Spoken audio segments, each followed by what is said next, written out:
Everybody knows of urban legends, from the chupacabra to the good old Bloody Mary. Disturbing urban legends that turned out to be true. Now, I'm not going to waste no time, niecey nephew, because you rocking with your Uncle Lou. You've probably heard a rumor that sounded too crazy to be true, but what happens when that rumor is real? Today we'll talk about a doctor who stole hundreds of kidneys, a real-life Hunger Games, What the fuck? What the fuck?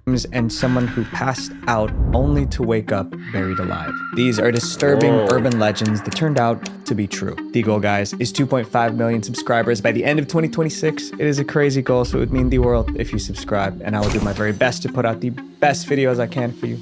I'm Visual Venture, and you are awesome. The legend of the Halloween candy. Candy is supposed to make kids happy, but one rumor made candy feel deadly. At first, everyone dismissed it as an urban legend. By the time the truth came out, an innocent person had already lost their life. The legend began with a New York Times article. It was published in 1970. The article said people were slipping poison and needles into Halloween candy, then handing that candy to kids going trick-or-treating. No, I remember saying, I had a TikTok video talking about this. And I'm like, the whole razor blades and candy fiasco, I thought it was just a myth. I'm not even gonna lie to you, because I've heard parents talking about that, like, be careful, check the candy and all that shit. Bro, I used to just raw dog my candy. I just eat that shit straight up. Never had a razor blade, never had an issue. Some candies were nastier than others. That's just what happens. Damn, trick-or-treating used to be so fire. That's crazy. There was no proof any of it was true, but it was terrifying, and plenty of people believed it. Researchers even gave the belief a name: Halloween sadism. The media made the fear worse. Wow. Every year they ran stories about cases of Halloween poisoning, but those reports turned out to be hoaxes. Still, those stories fueled the panic. Parents started digging through kids' candy, looking for dangerous objects and poison. Police told parents to walk with their kids on Halloween night just to be safe. The idea of poison candy became one of America's biggest urban legends. But I find that so crazy, because, like, what are you gonna gain from poisoning fucking people on Halloween, or even putting razor blades in the shit? You're not even gonna be there to witness what the fuck happens. You know what I mean? I just think that's crazy. In 1974, it stopped being just a legend. The case involved a man named Ronald O'Brien. He lived in Texas with his wife and 2 kids. He was a deacon at the local church. He even sang in the church choir. But Ronald was not the honest man people thought he was. He was fired from 21 different jobs for negligence or fraudulent behavior. Soon, he was $100,000 in debt. That's roughly $650,000 today. Ronald was desperate for money, so he came up with a plan to get rich overnight. The plan involved ending lives. It came down to 3 simple steps. Step 1, take out insurance policies on both of his kids. His son was 8 and his daughter was 5. Step 2, make their demise look like an accident. Step 3, collect the payout. The first part was easy. By 1974, he took out several life insurance policies on each child. The hard part was staging the accident. He thought about it for a long time. Then he decided. So when it comes to the life insurance thing, you have to take it out beforehand? Because if that's the case, that shit does look sketchy. Like, you're taking it out on your kids. You know what I mean? It's not even use the legend that terrified America. Ronald planned to poison the candy, give it to his children on Halloween night, and make everyone believe a stranger was responsible. He bought 5 giant pixie sticks. He had carefully opened the tops of each pixie sticks and filled them with a lethal dose of potassium cyanide before resealing them. On Halloween night, Ronald took his kids trick-or-treating. A few neighborhood kids tagged along. The group only visited a few houses. Then they reached one house where no one answered the door. The kids moved on to the next house, but Ronald stayed behind. But Ronald lingered behind. He told the kids to wait for a moment while he went up to the door, insisting someone was there. When he caught up with them, he was holding giant pixie sticks. He told the kids that someone inside the house gave them to him. That was a lie. He handed the poison candy to every child in the group. He even gave one to a random child he didn't know. Later that night, Ronald's son took a bite. Timothy swallowed a mouthful of the candy and immediately complained that it didn't taste right. It tasted bitter. Minutes later, the boy was gone. He didn't even make it to the hospital. The news spread fast. past. Other parents suspected that the Halloween candy was responsible, so the other child didn't eat theirs. That decision saved several lives. When police questioned Ronald, he stuck to his story. A stranger at one of the houses gave him the poison candy. When the police asked him to show them, he said he couldn't remember. Yeah, again, I ain't gonna lie to you, bro. I don't condone any of the criminal activity, but you gotta try better than that, bro. Like, what you should have said, you shouldn't even have let them know.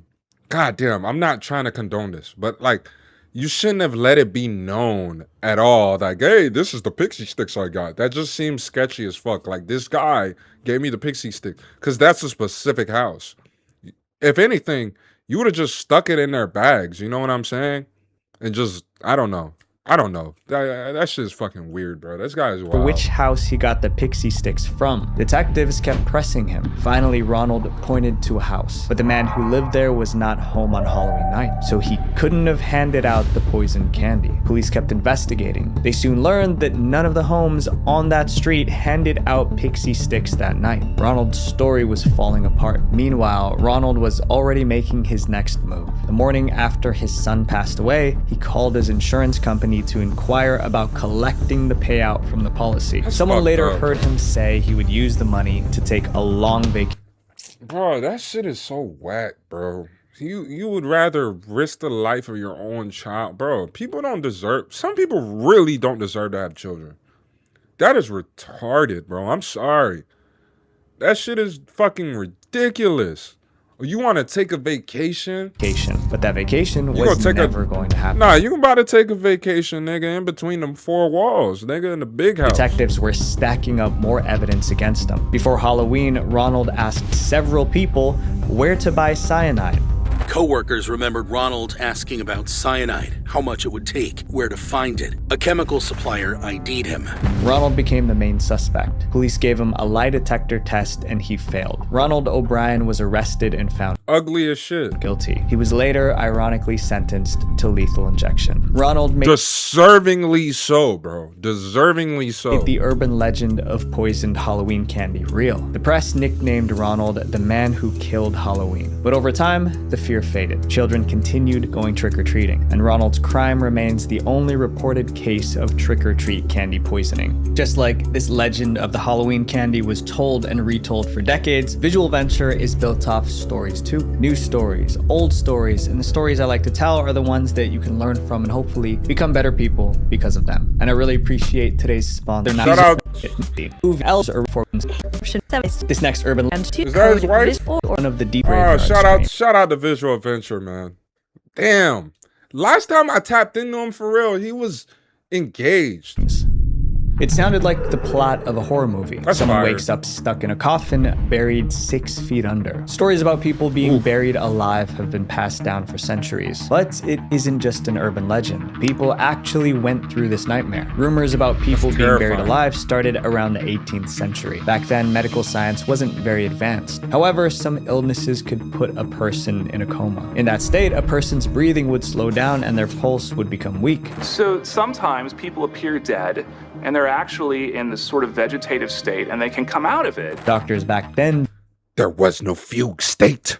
If you know where that's from, drop that shit in the comments. Didn't have heart monitors or brain scans to check for life. So if someone looked dead, they were simply buried. However, some of those people woke up, sometimes right in the middle of their own funerals. Once that happened a handful of times, panic started to spread. People couldn't stop wondering how many others were accidentally being buried alive. Everyone was afraid that it could happen to them too. That fear turned into full-blown panic. It became known as premature burial. Carpenters started redesigning coffins. These new coffins had safety features like air tubes and bells. So there would be a string down into the casket, a coffin, that the person could ring if they happened to wake up alive. Newspapers kept fueling the panic. They published dramatic stories about people who supposedly woke up in graves. One researcher found 149 cases of genuine premature burial. That explained why people were so terrified. Modern medicine eventually made people feel safer. The number of mistakes decreased. Doctors had better methods to confirm whether someone truly passed away. But the rumors never fully disappeared. People still believe that premature burials happen today, and they're not completely wrong.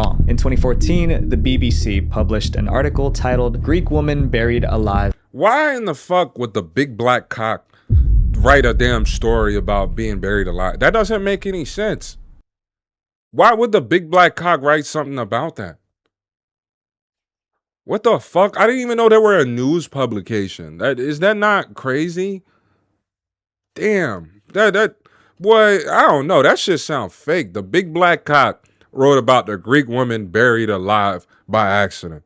Get the fuck out of here. I'm just fucking playing with y'all. I know it's the British Broadcasting Channel. That's literally just for a clip.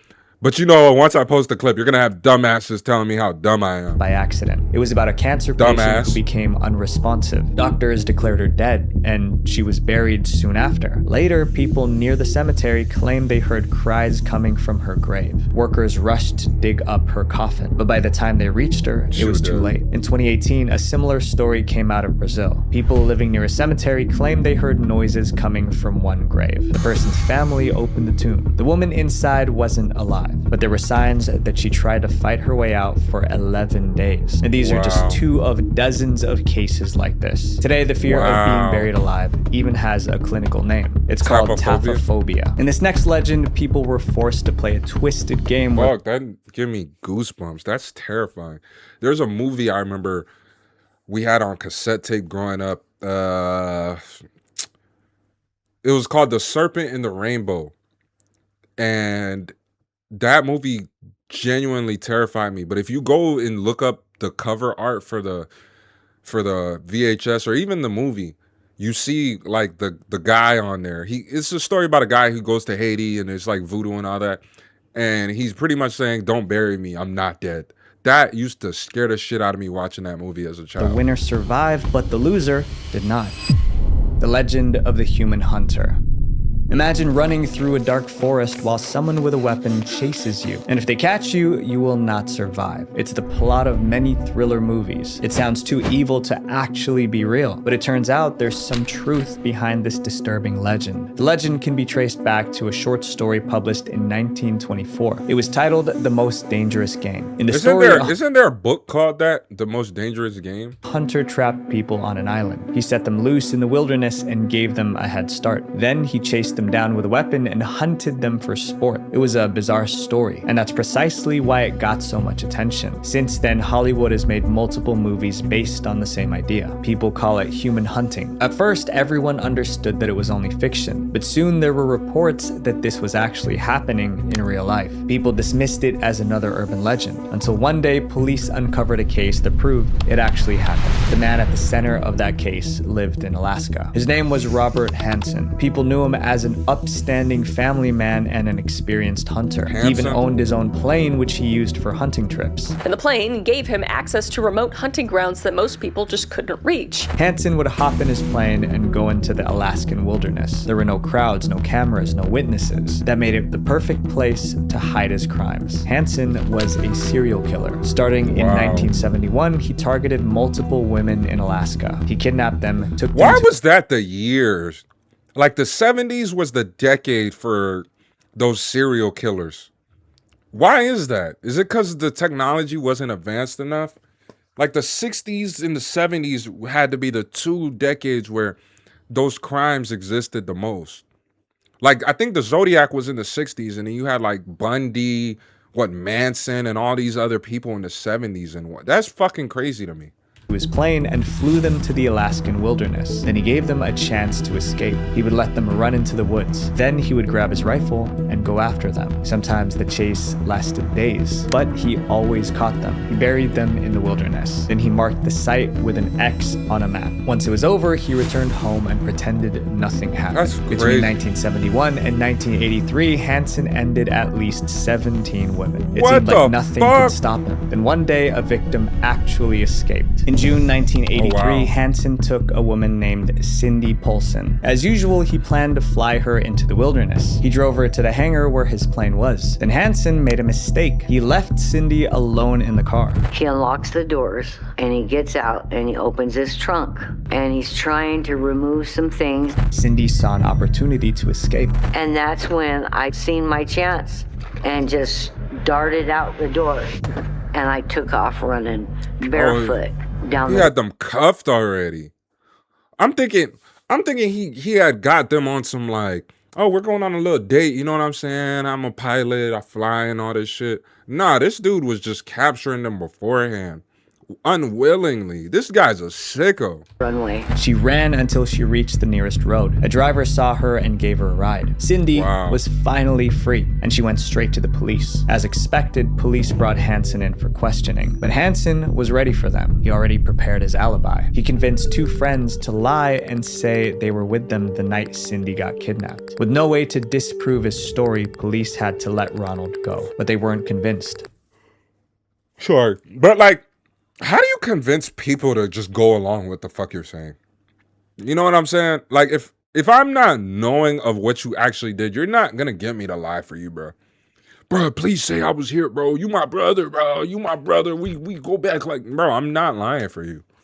Because I don't know what the fuck you did that got you here, and now I'm gonna sit here and lie? Boy, if I don't know, I don't fucking know shit. They already suspected a serial killer was on the loose. Too many women were going missing. They wondered if Hansen was behind those disappearances. But Hansen still had his alibi. So the police went back and questioned his two friends again. This time, they cracked. They admitted Hansen wasn't with them that night. The police got a search warrant for Hansen's properties. During the search, officers found jewelry belonging to one of the missing women. Police also found a map marked with tiny X's. When they went to those spots, they found the remains of the victims. There were 24 X's in all. They also found a firearm in Hansen's home. Police tested it against bullets recovered from the crime scenes. The lab results were conclusive. Both women were killed by the same high-powered rifle. Hansen was brought back in for questioning. Faced with all the evidence against him, he finally confessed. In his confession, Hansen described how he would take his victims into the woods and hunt them as prey. Robert Hansen was sentenced to 461 years in prison. He passed away in prison in 2014. This next legend is about a gang that didn't steal money. They stole body parts. The legend of the organ gang. Imagine going to sleep healthy and waking up with an organ gone. For years, rumors spread about criminals stealing body parts while victims slept. Some refused. How do you know? Well, of course you'll have like a scar or some shit like that. That's such a dumb question to ask. But that's crazy to, oh man, that is actually terrifying to think about. Like you wake up and you got like a kidney or a liver missing. To believe it. However, this so-called legend had disturbing connections to real life. This legend started with a rumor in 1991. According to the story, a man went on a business trip. He was spending a few days in a city he barely knew. On his final night in town, he went for a drink at a local bar. A beautiful woman walked up and started talking to him. One thing led to another, and they ended up in her room. Hours later, he woke up feeling sick and groggy. He was alone, and the woman was gone. He had no idea what happened, but he felt weak and sick to his stomach. So he dragged himself to a nearby hospital. After a quick check, the doctors gave him shocking news. One of his kidneys was gone. It looked like someone performed a medical procedure on him without him even knowing it. According to the legend, that woman from the bar worked for a criminal gang. She would lure men into private rooms and slip something into their drinks. Once they passed out, surgeons would step in and remove a kidney. The kidney was then sold on the flourishing black market for human organs. This rumor spread like wildfire through the 1990s, but there was no actual proof. No one could find this traveler who supposedly had his organs stolen. Still, the story kept spreading, and it kept changing. In one version, the victim was a college student who met the woman at a party. In another version, he woke up in a bathtub instead of a bed. The next thing he remembers is waking up in a bathtub full of ice and a note nearby saying his kidneys had been removed and to call 911. The location changed every time. Oftentimes, the story of the adult legend occurs in Las Vegas, New Orleans, Atlanta, places where there's lots of conferences going on. The core of the story stayed the same. Thieves were luring travelers and stealing their organs. One police department in America got hundreds of calls from people. But okay, you selling it on a black market, but why would anybody buy it off the black market? Are you saving a life? Are you eating them? Like, I'm confused. What are you... I guess you could sell them to like hospitals and shit like that, but can't they test it to find out where they're from? Bro, that is... I don't asking know. if the legend was true. Some companies even sent warning emails to employees heading out on business trips. In retrospect, people had every reason to be scared, because in the late 2000s, it was more real than ever. One case happened in India in 2008. A man said strangers offered him a job, but when he showed up, they sedated him instead. When he woke up, a man wearing a surgical mask and gloves was standing over him. He asked what happened. The man replied, "Your kidney has been removed." The victim went to the Indian police, and it became headline news. Eventually, the police tracked down the illegal organ scheme. The person running it wasn't some shady criminal. He was a doctor. An Indian doctor, it's claimed, saw the kidneys of more than 500 people, many of whom say he removed their organs without consent. More stories of organ theft kept surfacing all over the world. There was an entire black market where they were bought and sold. How prevalent would you say are black market organs in the United States? So we know the floor, which is at least 10%, but it's certainly much higher. Up next is an amusement park that contains... Bro, I can't wrap my head around that. Like, what would you need to buy them for? Unless maybe you're a hospital unknowingly receiving this. Because I don't fucking know shit. What the fuck? God damn. Something that should never be near children. The legend of the smelly dummy. For years, kids told each other about a terrifying amusement park. They claimed a real monster was hiding inside. They even knew exactly where to find it. Most adults thought the children were imagining things, but the kids were right. And one day, the world found out just how right they were. That amusement park was called the Pike. One of its biggest attractions was a dark ride. Kids sat in small carts that carried them through a series of dark rooms. Inside, they passed ghouls, demons, and skeletons. It was a typical haunted ride designed to frighten people. But kids noticed that one prop looked different from the other fake dummies and skeletons. It was a mannequin suspended inside the ride, and its body wasn't made from stiff plastic like the other props. Instead, it was covered with a strange, soft material. There was also a terrible smell. And a bunch of the kids also said the area that the mannequin was in just smelled really, really bad. Soon, a disturbing rumor spread. People claimed the mannequin wasn't a prop at all. They believed it was a real body. Kids screamed every time they rode past it. Older teens dared each other to touch it just to prove they weren't scared. Years passed. The rumor slowly became an urban legend. Until 1976. A TV show wanted to shoot an episode at the amusement park. The crew arrived with their cameras. The director of the episode didn't like the way one of these dummies was placed, so he asked the crew to take it down. The dummy they wanted to remove was the mannequin. A crew member grabbed its arm. Then the arm snapped off. Everyone froze. When they looked inside the arm, they knew it was real. Authorities took the remains to the coroner. Tests were run. The body was identified as Elmer McCurdy. He was a career criminal who passed away about 65 years earlier. That discovery raised... How the fuck?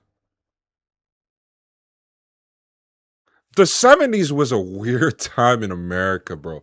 What the fuck? How did that means they preserved the body for as long as they could.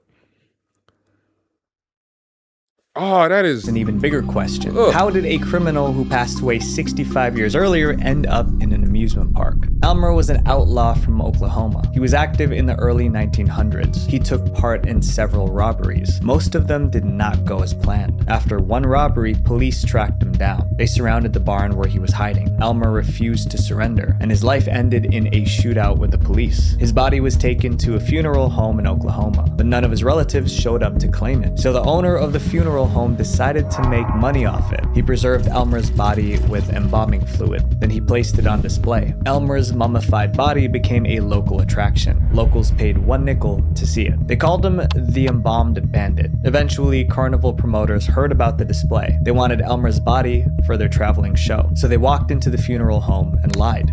A man showed up at the funeral home claiming to be Elmer's brother and demanded the return of the body so that he might finally be given a proper burial. The undertaker reluctantly handed over the body. The carnival promoters put Elmer on display at their traveling carnival. They called him the outlaw who would never be captured alive. Over the next 60 years, his body was moved from person to person. Eventually, people forgot it was a real person. They thought it was just a very realistic mannequin. Elmer finally ended up at the Pike amusement park. Workers covered it in paint and hung it inside the dark ride. That was how the... Is that what it looked like? Amusement park. Workers covered it in paint and hung it in...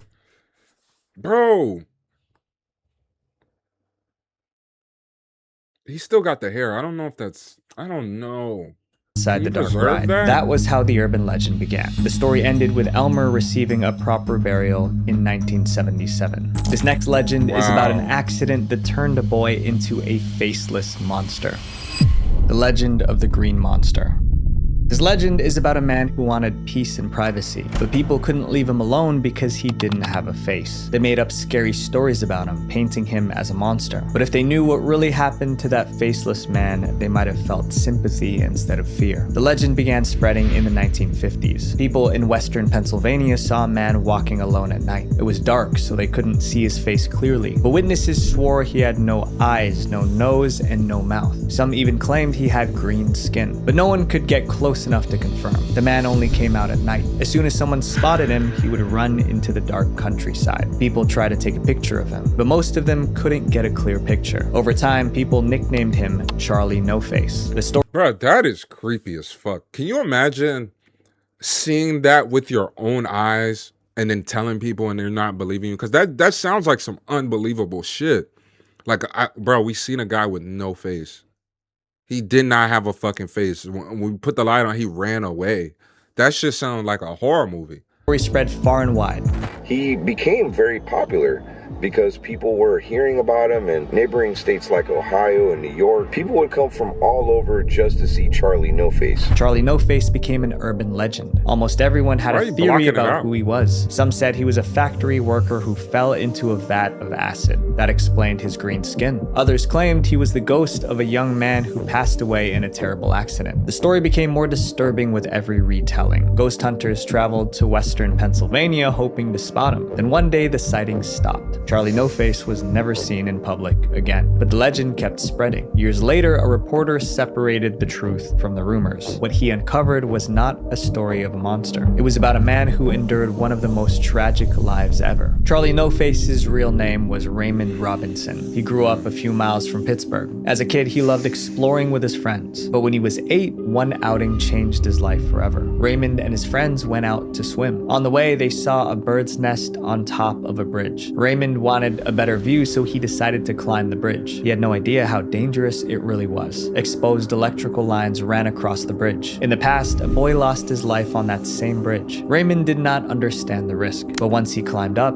it was too late. While climbing, Raymond accidentally touched one of the live wires. It released 11,000 volts of electricity. The doctors managed to save him, but Raymond's life would never be the same. The electrical shock affected his appearance. It left his face looking melted. The local newspaper even reported the accident. Eventually, Raymond was strong enough to get out of bed. He wanted to go outside and explore, but he didn't want strangers staring at his injuries, so he only went outside after dark when most people were indoors. Those who saw him told their friends about the faceless monster in the dark. Wow, that is sad, bro.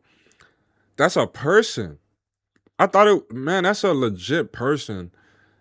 And they don't even want to be judged like that. They only going at night, but you're not the only person that's out at night, bro.